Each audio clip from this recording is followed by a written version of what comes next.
حضرات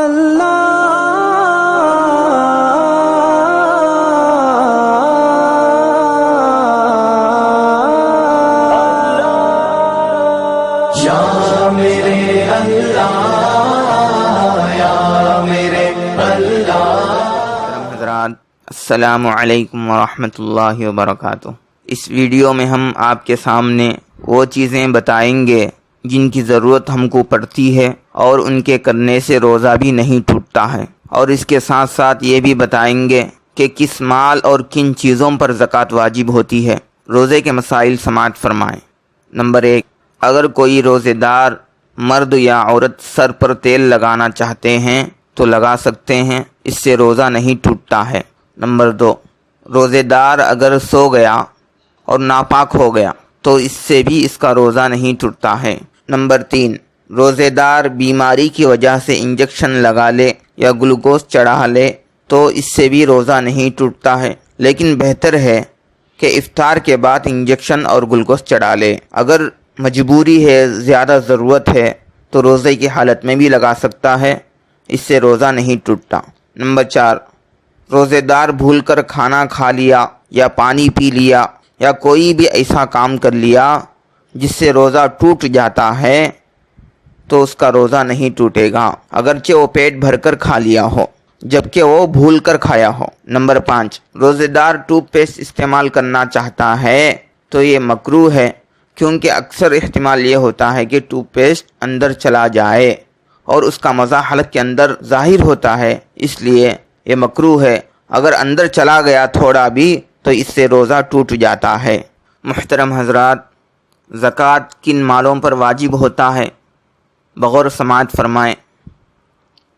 زکوٰۃ سونا، چاندی، اموال تجارت، یعنی وہ مال جن سے تجارت کی جاتی ہے، بزنس کیا جاتا ہے، جیسے کپڑے ہیں، کھانے کی چیزیں ہیں، چاول ہے، جو بھی چیز دکانوں میں بیچی جاتی ہے اس کا جو فائدہ آتا ہے اس پر بھی زکوٰۃ واجب ہوتی ہے۔ اس اسٹاک پر جو دکان میں رکھا ہوا ہوتا ہے اس پر زکوٰۃ واجب ہوتی ہے۔ زمینی پیداوار یعنی کھیتیوں اور باغات سے جو مال حاصل ہوتا ہے اس پر بھی زکوٰۃ واجب ہوتی ہے۔ اسی طرح جانوروں پر، بکری، گائے، اونٹ، ان تمام پر بھی زکوٰۃ واجب ہوتی ہے، جبکہ وہ زکوٰۃ کے نصاب تک پہنچ جائیں، یعنی ان کی الگ تعداد ہے، مقدار ہے، اگر وہ اتنے ہو جائیں تو ان پر زکوٰۃ واجب ہوتی ہے۔ سونا چاندی، جیسا کہ قرآنی آیت سے معلوم ہوتا ہے، الذین یکنزون الذہب والفضة ولا ينفقونها فی سبیل اللہ فبشرہم بعذاب علیم۔ اس آیت میں سونا چاندی پر زکوٰۃ فرض ہونے اور اس کے نہ دینے کی صورت میں جہنم کا عذاب ان پر ہوگا، اس کی وعید سنائی گئی ہے، اس کی خوشخبری دی گئی ہے۔ قرآن مجید کی دوسری آیت میں اللہ تعالیٰ فرماتے ہیں، یا ایھا الذین آمنوا انفقوا من طیبات ما کسبتم ومما اخرجنا لکم من الارض۔ ترجمہ، اے ایمان والو، خرچ کرو اپنی پاکیزہ کمائی سے اور اس چیز میں سے جو ہم نے نکالی ہے تمہارے لیے زمین سے۔ امام قرطبی نے اپنی تفسیر میں فرمایا ہے، اس آیت میں لفظ کسب آیا ہے۔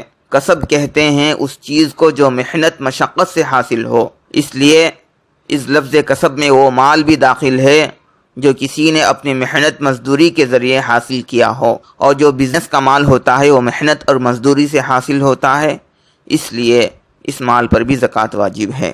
زرعی زمین اور باغات، درختوں کی پیداوار کے متعلق ایک مستقل آیت اللہ تعالیٰ نے فرمایا، وَآتُوا حَقَّهُ يَوْمَ حَصَادِهِ، یعنی ادا کرو حق کھیتی اور درختوں کے پھلوں کا ان کے کاٹنے کے دن۔ امام قرطبی نے حضرت انس بن مالک، ابن عباس اور طاؤس اور حسن بصری رضی اللہ تعالی عنہم سے نقل کیا ہے کہ اس سے مراد زکوٰۃ ہے جو زرعی زمینوں وغیرہ کی پیداوار سے واجب ہوتی ہے۔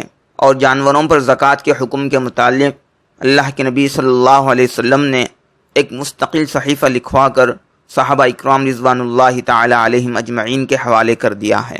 لہٰذا جو مال ابھی بتائے گئے ان تمام مالوں پر زکوٰۃ واجب ہے۔ اللہ تعالی ہم سب کو صحیح معنی میں اس ماہ مبارک کی قدردانی کرنے کی توفیق عطا فرمائے اور زکوٰۃ کے مسائل پوچھ کر صحیح معنی میں زکوٰۃ ادا کرنے کی توفیق عطا فرمائے۔ آمین۔